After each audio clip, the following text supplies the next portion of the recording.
What is going on, guys, and welcome back to another 8-Ball Pool video. Now today's video is a special video because this is something you guys have been asking me to do for a really long time. So for today's video we're going to be discussing the spin in 8-Ball Pool. So we're going to be discussing the cue ball spin in 8-Ball Pool. The reason I haven't done it sooner is because I find it quite a hard thing to describe.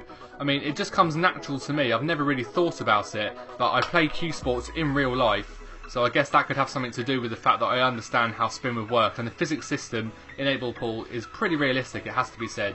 So you have to bear in mind, guys, with this video, this is the way that I see it. So it might not necessarily be the same for other people, so I'm going to try and help you understand it yourself, if you get what I'm saying. So in this video I'm going to be running through some shots in 8-Ball Pool, and these are going to be sort of typical shots that you would have in matches, and we're going to be talking about what would happen if you hit them plain ball and if you hit them with spin. So we're going to be looking at the effect spin has on different shots, guys.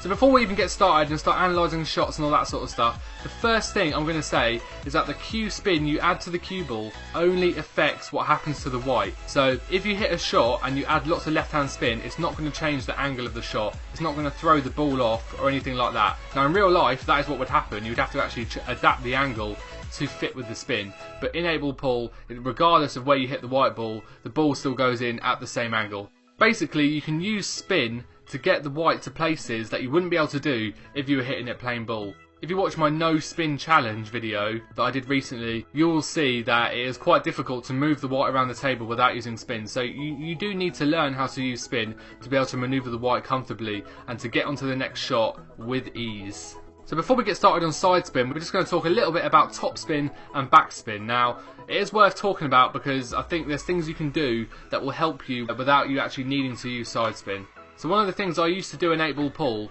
is I would go on the practice table and I would see what is the lightest I can hit a shot and it still go in. Now this might sound strange to you, but it helps you understand the power of a cue. So if I was you, for this tutorial and for the foreseeable future, I would pick a cue that you have and I would stick with that cue for a while because you want to learn the stats of that cue and learn how to play with those stats. So on the practice table you want to line up a shot at the full length of the table and you want to see how lightly you can hit that shot and the ball still go in. So usually for most medium cues it's about one of the 4 power bars.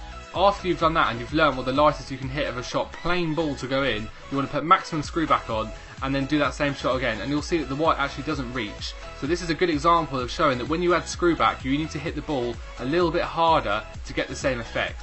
And when you're adding top spin it'll actually reach probably with less power, so top spin increases the pace of the white ball. First of all, with using backspin is practice trying to stun the white on the spot. Set up a shot on the practice table of the full length of the table and try and see if you can stun the white. Make sure the ball you're going to go for is in a straight line and try and see if you can practice stunning the white on the spot with a little bit of screw back. Now you want to do about, not full screw back, about half screw back I would say, half backspin you want to put on that. So now we're going to get into some side spin, guys, and the thing I want to stress about this most of all is you guys need to practice side spin. So you can find out what each side spin does yourself. So if you want to know what left hand spin does, it hits shots of left hand spin and you will see what happens to the white. And if I was you, I'd pick a zone of the table and try and aim to get the white onto that zone, and then you can just keep on trying the same shot over and over again until you found the perfect type of spin. Then you start to bank those memories, and in the future you can draw on that experience so you know what sort of spin to put on a shot in an actual match online, guys. Remember, guys, if this video is helping you, just hit that like button. It takes 1 second of your time, but it helps me out infinitely, guys, and I'll keep on making more tutorial videos if that is what you want to see. So hit that like button as a way of telling me that you're enjoying this content, guys. So now we're going to take a look at some actual shots in 8-Ball Pool and we're going to discuss what we should be doing with the spin. So I'll show you a good demonstration of how using spin on the cue ball can get you out of snookers and even play the odd trick shot. Now as you can see, I'm hitting the cushion straight with the white. If I didn't add spin, then the white would just go up and down the table. Now if you add full right or left spin, look at what the white does. It drastically changes its route. The same can be said when you strike the object ball with the cue ball. So just practice hitting the white up and down the table and using left or right spin, you will see how it takes effect. Now imagine the cushion is an object ball. You can see the white is going to drastically change its path. So now we're going to look at a shot along the rail. So imagine you want the white to go forward after striking the object ball. Top spin will obviously make the ball go forwards up the table. But if you want the white to end up in a specific corner of the table, for example the top left hand side of the table, you need to put top spin and left spin combined. The top spin will bring it up the table and the left hand spin will force it at more of an angle than where it was currently going. Now you can imagine that the opposite kind of spin has the opposite effect. So with this knowledge you can precisely place the cue ball from a rail shot into any segment of the table of your choosing. And this is what I was saying, you want to say get a rail shot and go, I want the white to go at this segment of the table. You keep practicing and you find the right spin to fit the shot. So now let's imagine you have a straight shot and you want to stun the white over the table. Now obviously if you don't use spin, the white is never going to deviate from the line of the straight shot.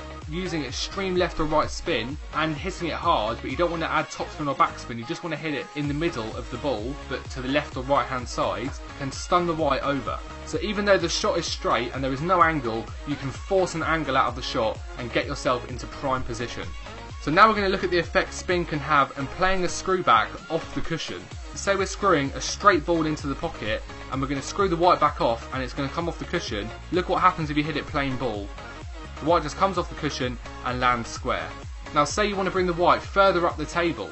You want to use some left hand screw back because as soon as it hits that cushion it's going to skew off to the left more and it's going to bring the white further back up the table. Now you have to bear in mind there's always a prospect of pocketing the white ball. When you have excess spin and you're screwing off a cushion, you can always square the white into the pocket, so you need to bear that in mind. You can also leave yourself snookered in lots of different shots if you use too much screw back. It all depends on the power of your cue. If you have a really powerful cue, you want to be quite gentle with the amount of spin you apply. If you have a weak cue, you might want to add a lot of spin just to force it to do what you want. Now we're going to look at how you can force an angle to bring the white further up the table when there is little angle to work with. So here you can see we're potting a ball into the top right and we need the white to come up the table for the next shot. We want to use top spin here, but not too much. Place the marker slightly on right spin and slightly on top spin. The right hand spin will throw the white towards the cushion at a greater angle, therefore bouncing off at a steeper rate. If you had done the same with screw back, you would have likely potted the white, so you can see how picking the right mixtures of spin is key. Now we can take a look at creating positional shots that just aren't available if you don't use spin. Say we want to get up the table from a shot in the corner pocket, but screw back is not an option, and top spin is blocked by a ball near the cushion. Now we could stun the ball, but that doesn't leave us optimal near the next ball we want to pop. So for this instance, we could force an angle and the white ball that pushes it wider and round the back of the ball near the cushion. So top spin, an aggressive left hand spin, will make the white think it is hitting more of an angle than it really is. If you have a powerful cue, this will allow it to make perfect position. And finally, we're going to look at delicate shots. You don't always need to use spin to blast the white around the table. Sometimes you can use spin to hold for the next ball. Say we're going to take this ball over the pocket, but we want to hold the white within a certain line to be easy on the next shot without much effort. Using left or right spin, you can check the ball off the cushion and stop it from going on its original path. Playing the white around the table always runs the risk of potting the white, so if you're in an important match, just be cautious with this, guys. So in summary, right spin will generally push the white towards the right after it has reacted with the object ball. Obviously this angle changes once the white comes into contact with other balls and cushions. The same can be said with left. I would practice trying to get the white ball into a zone of the table and keep doing it until you master what spin will take it there and why it is happening.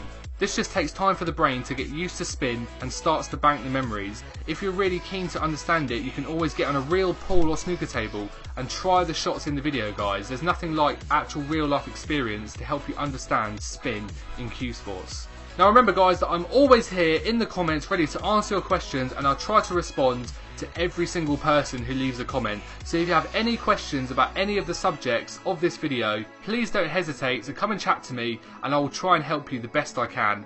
Now I'm sure there's lots of guys in the comments who understand everything that I've talked about and they understand cue spin, so if you guys can try and help people that don't understand, then that will be great.